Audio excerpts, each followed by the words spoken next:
बिस्मिल्लाहिर्रहमानिर्रहीम अस्सलाम वालेकुम। Welcome back my YouTube channel Umar voice health. उम्मीद करता हूँ कि नाजरीन आप सब खैरियत से होंगे। नाजरीन, एक औरत को माहवारी आने के बाद अपने खामद के साथ कितने दिन बाद रिलेशन बनाना चाहिए, अपने खामद के करीब जाना चाहिए ताकि वो जल्द से जल्द प्रेगनेंसी कंसीव कर पाए। नाजरीन, बहुत सारी ख़वातीन इस बात को लेकर परेशान हो जाती हैं कि हमारे कौन से दिन हैं जिन दिनों हमने अपने खामद के करीब जाना है और हम जल्दी से जल्दी प्रेग्नेंट हो सकती हैं।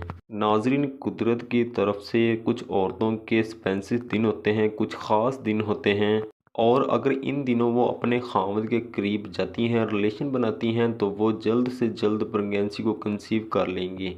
जब भी एक औरत की शादी होती है, उसकी एक ये विश बन जाती है कि वो जल्दी से जल्दी प्रेगनेंसी को कंसीव कर ले और जल्दी से अपनी फैमिली को एक नन्ना मुन्ना फूल दे दे। तो नाजरीन, आज की वीडियो आपने लास्ट तक लाजमी देखनी है। इंशाल्लाह इसी तरीके से समझाऊंगा, आपको हर बात समझ आ जाएगी कि आपने किन दिनों अपने खामद के करीब जाना है और किस तरह जाना है, और आपने किन दिनों अपने खामद से दूर रहना है और क्यों रहना है। आज की इस वीडियो में मैं आपको आपका भाई समझा देगा। तो नाजरीन, सबसे पहले हम बात करते हैं कि जब भी एक औरत को माहवारी आती है, औरत को मेंसेस स्टार्ट हो जाते हैं। औरत को मेंसेस नॉर्मल तौर पर कुछ औरतों के 3 दिनों में ख़त्म हो जाते हैं, कुछ औरतों के 5 दिनों में ख़त्म हो जाते हैं, और ज़्यादा से ज़्यादा ये 7-8 दिन तक भी रह सकते हैं। नाजरीन, आपने सबसे पहले अपना साइकिल गिनना है मेंसेस वाला, कि आपका मेंसेस साइकिल कितने दिनों का है। फिर आपने ओव्यूलेशंस फाइंड आउट करनी है।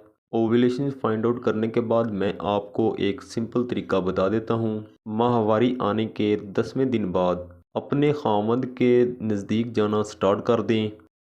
10वें दिन से लेकर 14वें, 15वें, 16वें दिन तक लगातार आप अपने खामद से मिलती रहें। इस तरह करने से क्या होगा, जिन दिनों आपका अंडा खारिज हो रहा होगा, अगर उस दिन आप अपने खामद से मिल लेती हैं तो आप इजीली प्रेगनेंसी को कंसीव कर पाएंगी।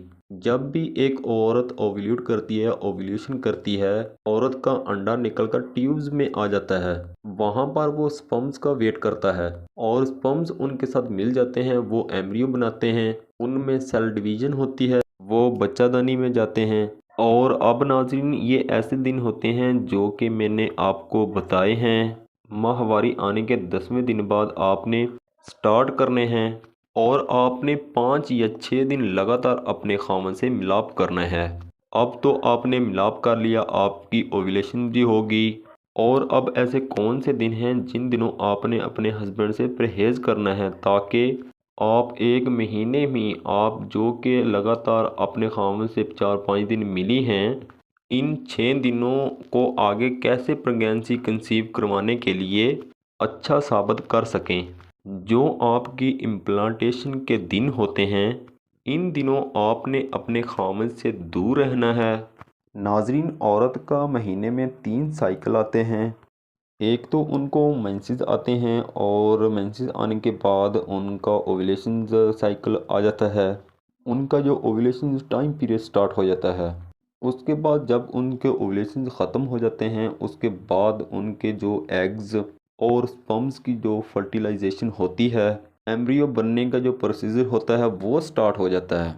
वो 3 से 4 दिन रहता है। उसके बाद 3 से 4 दिन एम्ब्रियो बनने के बाद, और वो जो एम्ब्रियो होता है वो आहिस्ता आहिस्ता चलता हुआ बच्चादानी में आ जाता है। और जब वो बच्चादानी में आता है तो वो बच्चादानी में यकदम नहीं जुड़ जाता कि आते ही वो बच्चादानी के साथ जुड़ गया और प्रेगनेंसी की ग्रोथ स्टार्ट हो गई। नहीं, वो 3 से 4 दिनों में ही अपने आप को बच्चेदानी के साथ जोड़ लेता है। और जैसे ही वो बच्चेदानी के साथ जोड़ता है, ये प्रोसेस होता है आपकी इम्प्लांटेशन का। अगर इम्प्लांटेशन के दौरान आप अपने खामद के नज़दीक जाती हैं, उनके साथ रिलेशन बनाती हैं, यूट्रस पर दबाव या ज़ोर पड़ने की वजह से आपकी प्रेगनेंसी ज़ाया होने का ख़दशा होता है। तो पीरियड आने से पहले, आपने पीरियड आने से 10 दिन पहले अपने खामद के नज़दीक जाना है। 6 दिन आपने लगातार हमबिस्तरी करनी है ताकि ओव्यूलेशन के दौरान भी आप अपने खामन के साथ हमबिस्तरी कर सकें, मिल सकें, ताकि आपका स्पर्म और एग का रिलेशन बन सके।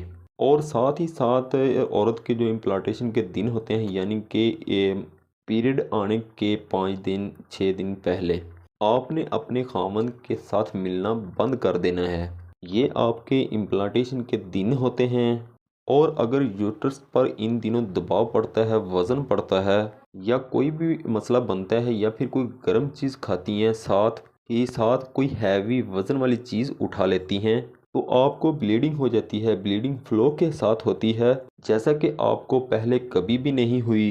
पहले आपको नॉर्मल होती थी, लेकिन इस दफ़ा आपने अपने खामद के साथ मिला, आपके पीरियड मिस होने से पहले आपको ब्लीडिंग स्टार्ट हो गई है, और साथ ही साथ आपको जमा हुआ खून आ रहा है। तो ये आपकी प्रेगनेंसी थी जो आपकी गलतियों की वजह से ज़ाया हो चुकी है। तो दोस्तों, ये थी कुछ इन्फॉर्मेशन। उम्मीद करता हूँ कि आज की वीडियो आपको पसंद आएगी। मिलते हैं इस तरह की किसी और वीडियो के साथ, तब तक के लिए अल्लाह हाफिज़। वीडियो वॉच करने के लिए बहुत शुक्रिया।